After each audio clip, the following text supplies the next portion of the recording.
The Eskom situation is far more precarious than many South Africans understand, and most people in the media do not understand the technical terms that Eskom uses when they speak to the public or speak to the media or when questions are sent to them. So I'm going to clarify this for you, because at the moment load reduction is being implemented in various places around the country, and I'm going to explain the difference between load reduction and load shedding. And no, this is not good news. Eskom has always been in a load shedding situation. This has never changed. When Eskom load sheds industry, it doesn't necessarily affect the public directly, so the public doesn't know that it is taking place. But if you have to look at Eskom's national control logbooks, you will see load shedding taking place on a daily basis. And why did load shedding itself go away? Mainly because industry is leaving the country in droves. Industry that is power hungry, smelters closing down, steel mill industries closing down. They are huge power consumers. The long sheet metal mills, etc., that's closing down, they are very power hungry. They use hundreds of megawatts. There are pots that use up to 200 megawatts. That melt metal. So you need to understand that in the past, Eskom used to sell to those consumers at a cheaper rate to make them profitable. That is not the case anymore, and deals couldn't be reached.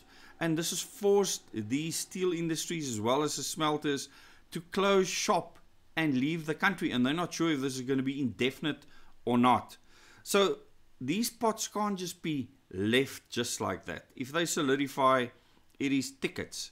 So just think about this. You are currently being told that load reductions are implemented, that there's set schedules for this, and this is to prevent more strain on the grid.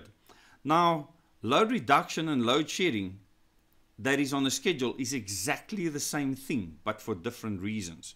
Load shedding takes place when a crisis happens, like units trip unexpectedly, and because of this, you have to automatically implement load shedding. It's not something a politician can control or anyone else can control. National control at Simmerpan in Witbank, they control load shedding.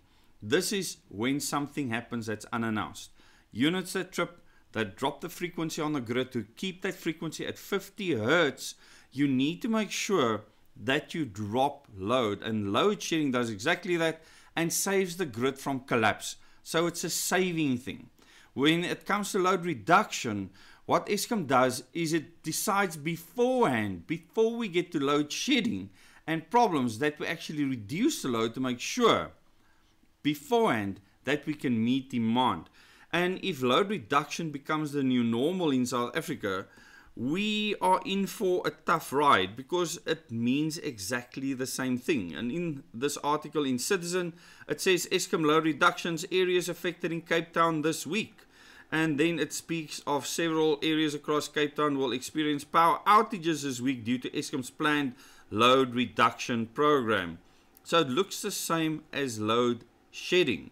There is no stage involved. It is just a way for the grid to cope before you actually take the grid to an extreme level. Now, if a unit trips, load shedding could still be implemented over and above the load reduction. There's nothing we can do to control that if something technical happens. This is to stabilize the grid and to stop it from collapsing. With regards to load reduction, there is no imminent threat of the grid collapsing.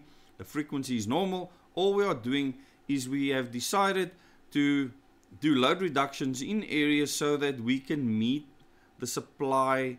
The supply can meet the demand in a specific area. And when it comes to Cape Town, when Koeberg Nuclear Power Station is running and one unit goes on outage, that's 930 megawatts not going into the national grid anymore. That energy then needs to be transferred across the grid lines all the way from Gauteng, where the nearest other large power stations are, if they're not running the gas cycled, open gas cycled power stations. It has to be transferred, and we lose about 200 megawatts over that distance of transfer. But then the Cape Town or the Cape is dependent on power from other places in the country, a very long distance. And this can cause other problems because these lines have transfer limits. So as Cape Town grows, as there's more people demanding energy in Cape Town, we need more power generation here locally. And that's why there's plans afoot to build more units, nuclear power station units at Koeberg Nuclear Power Station, so the grid can be anchored down here in the Cape. So load reduction, not a good thing. You're going to be without power for a certain period of time. I will link this article in the description below the video, as well as in the first comment, together with other related articles, and you need to inform yourself about this.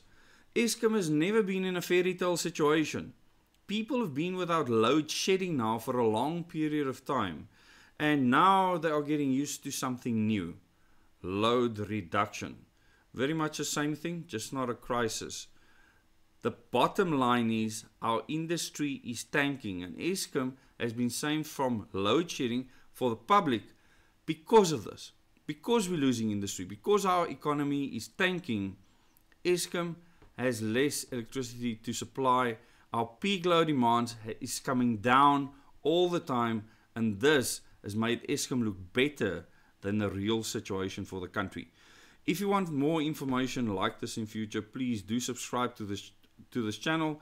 I'm an energy generation expert. I've worked in Eskom since 1992.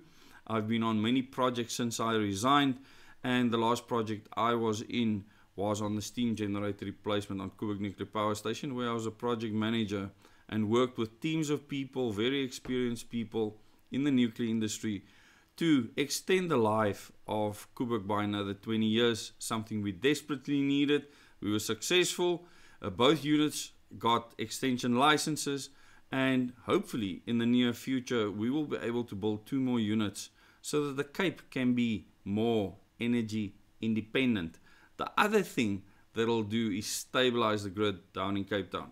So yeah, they speak about Philippi East, Crossroads, Klipfontein and Mfuleni on Block A, Block B, Philippi, Crossroads, Klipfontein, Eerste River, Mfuleni, Highgate, part of Airport Industrial, so businesses, Kaya, Mandela Park, Kailicha. So these are places that'll be load shed. Look at this if you're in Cape Town and whether you will be affected with regards to the times. Everything is not maanskyn en rose with regards to Eskom. Not at all. The people working there are talented.